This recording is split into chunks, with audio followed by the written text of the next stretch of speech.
Nos gusta investigar las cosas a nosotros, ¿eh? Uno tiene conocimiento a través de los expedientes judiciales, porque esto ya es un expediente judicial, lo que pasó hoy en la zona de Palermo con el accidente de trenes. Mire, voy a leerle una declaración de hace unos días. El cambio de gobierno vino acompañado de un periodo de acefalía en todas las empresas ferroviarias estatales, del que todavía no salimos completamente. A la demora en la designación de autoridades se le sumó el proceso de absorción del área de transporte por parte del Ministerio de Economía, Luis Toto Caputo, que sumó más inestabilidad y salida de varios de los recién designados.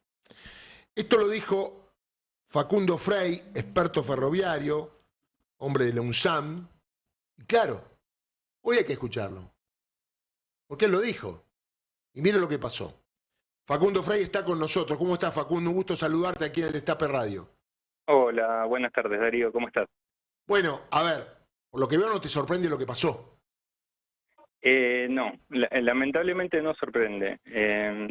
Quisiera explicarle un poco técnicamente qué es lo que pasó hoy, digamos, por qué se dio este hecho, que como la mayoría de los accidentes necesita que se cumplan varios factores que se sumen. Por un lado, la línea San Martín tiene señalamiento automático. Es un señalamiento que tiene sus años, pero relativamente eficiente y que permite evitar que lo que pasó hoy ocurra, que es que dos trenes ocupen la misma sección de vía. Ese señalamiento automático no estaba funcionando hace por lo menos 10 días, por lo que vi en declaraciones de los ferroviarios que estuvieron hablando hoy, por robo de cables, que es algo que lamentablemente puede suceder o no.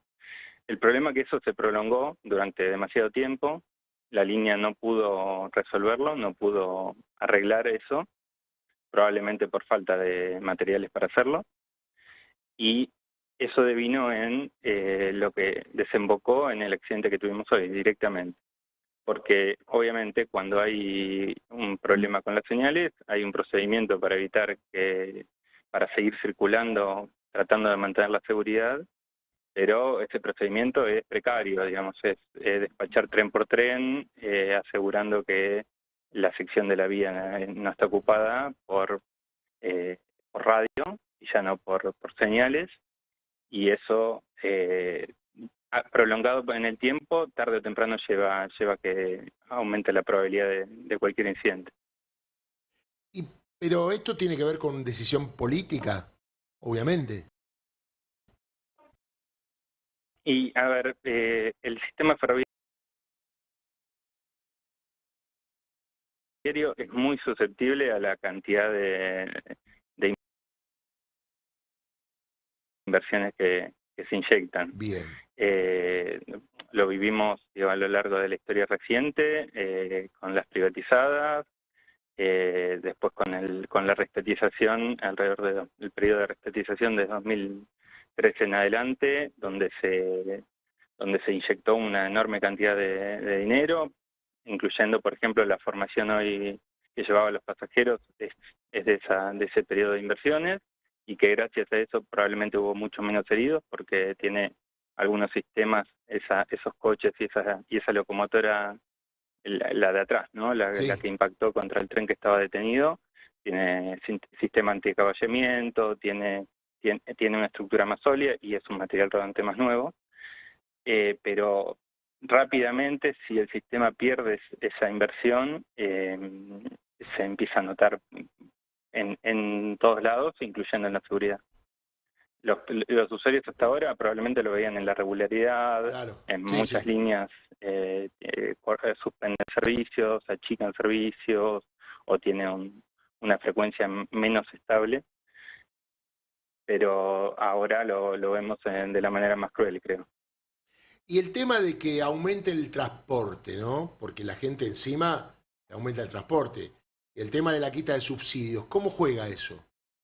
Mira, hay una realidad que uno puede decir, ok, las tarifas son relativamente bajas, podríamos pensar el boleto 50 pesos de colectivo, el tren en ese orden, era una tarifa baja y se puede decir, bueno, es razonable aumentar en función de destinar mayor cantidad de dinero a las inversiones que necesita el sistema.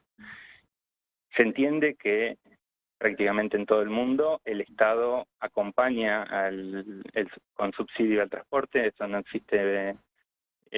Un transporte de pasajeros sin subsidio en las grandes ciudades no existe en prácticamente ningún lugar del mundo. Claro. Ahora, si se aumenta la tarifa y no se acompaña con un aumento de la inversión, no tiene ningún sentido. Facundo, ¿cómo estás? Carla Pelliza te saluda, buenas tardes. Hola, buenas tardes. Quería consultarte ya a nivel más general, porque nosotros venimos de una década en la que se privatizó absolutamente todo, que fue la menemista, después una recuperación de los trenes, momentos difíciles con esos trenes que llevaron a unas inversiones muy fuertes para mejorar y modernizar un poco también los coches que circulaban en el transporte urbano, extensión de las líneas en el interior, etcétera, etcétera, y ahora vuelve una posición privatizadora de determinadas empresas.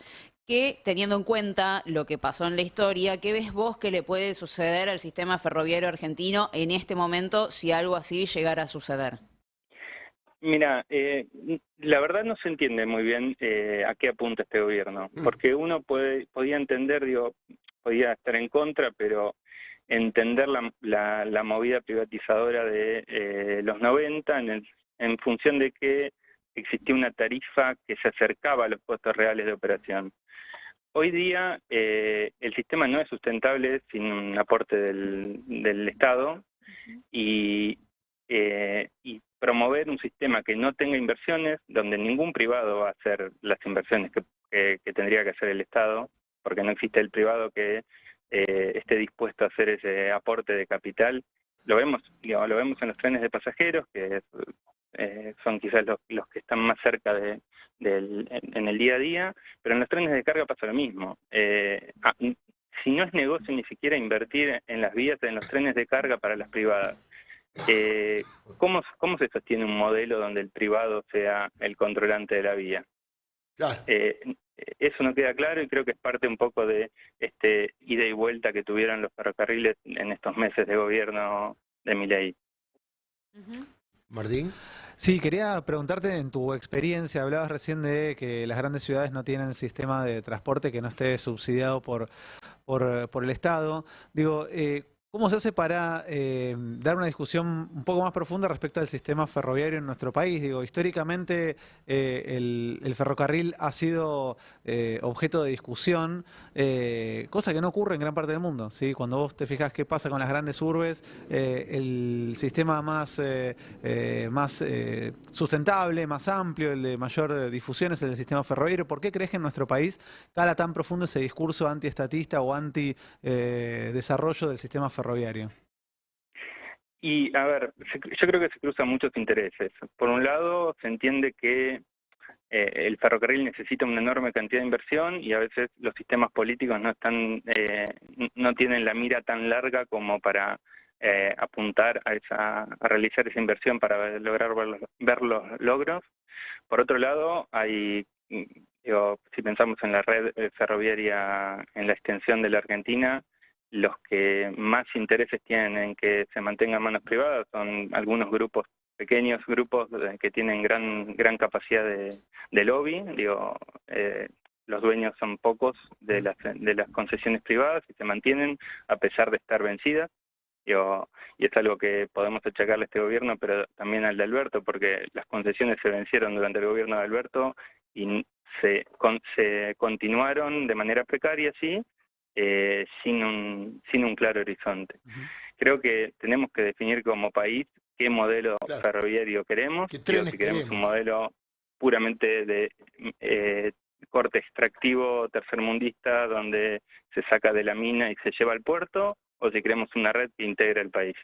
Y para tener una red que integra el país, la única manera es con una inversión estatal fuerte, con una empresa ferroviaria que concentre esa capacidad de inversión, y a lo sumo permita en algunos puntos particulares inversión privada o asociaciones privadas, pero clarificando bien dónde y con qué aporte de capital, porque si la verdad el privado va a venir solo para sacar y no para aportar, no tiene ningún sentido.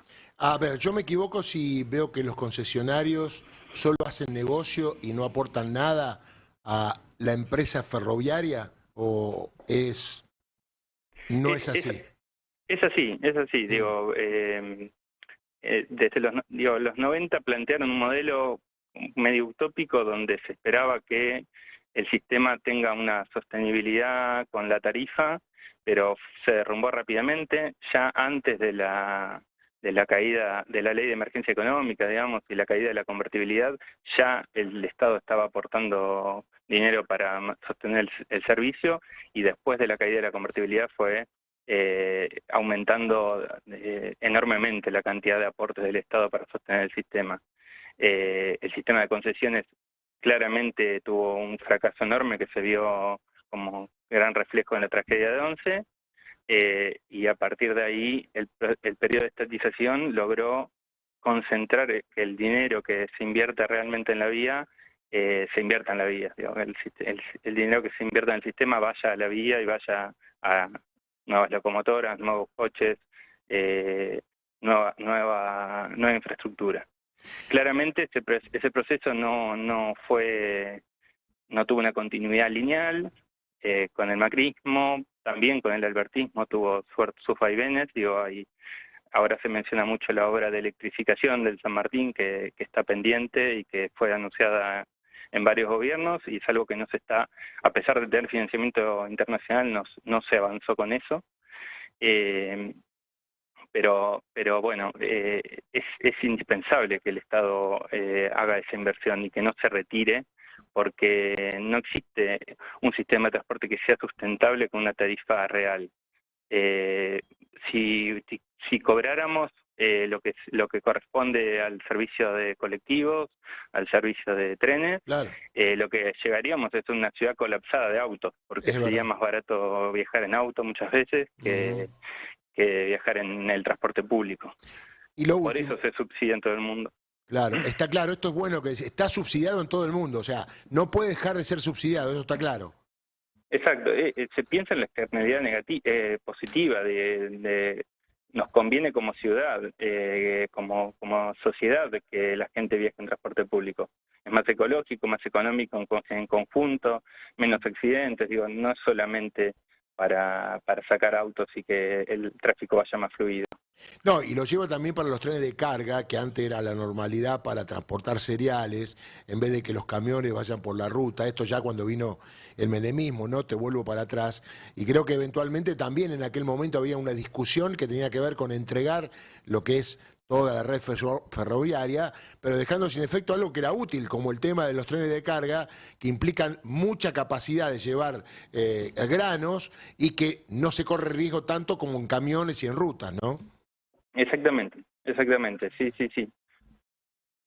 Bueno, y la última es política. ¿Por qué, si esto hace tanto daño, la gente se queja, la gente dice que viaja mal, que es caro el servicio, que no para el tren, no tiene que parar? ¿Por qué pensás que los gobiernos no le dan bola a esto? Para evitar la crítica permanente de un sistema que teóricamente maneja el Estado, pero que indirectamente el que teóricamente está tapadito ahí es el concesionario que no hace nada.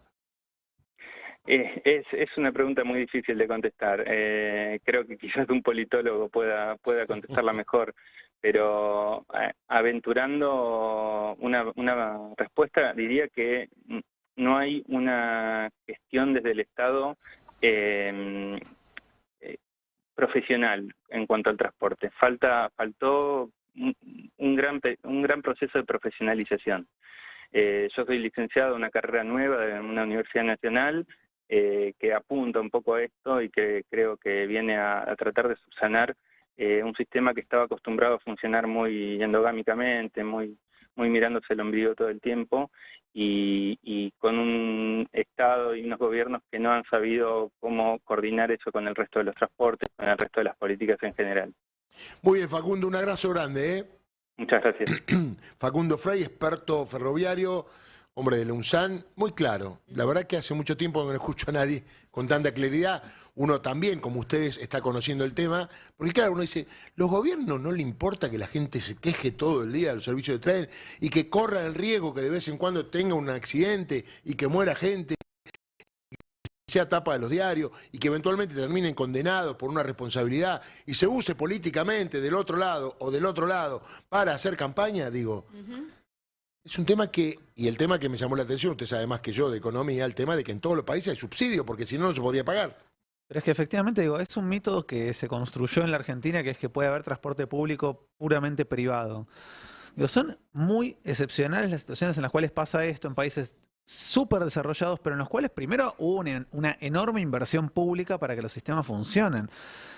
Cuando vos te dicen, no, el pasaje en, no sé, Londres sale 1 libra o en Madrid sale $1 y entonces, claro, pero estás comparando con economías que son diferentes. Totalmente. Porque el sueldo promedio en la Argentina no es el sueldo promedio de España ni el de Inglaterra.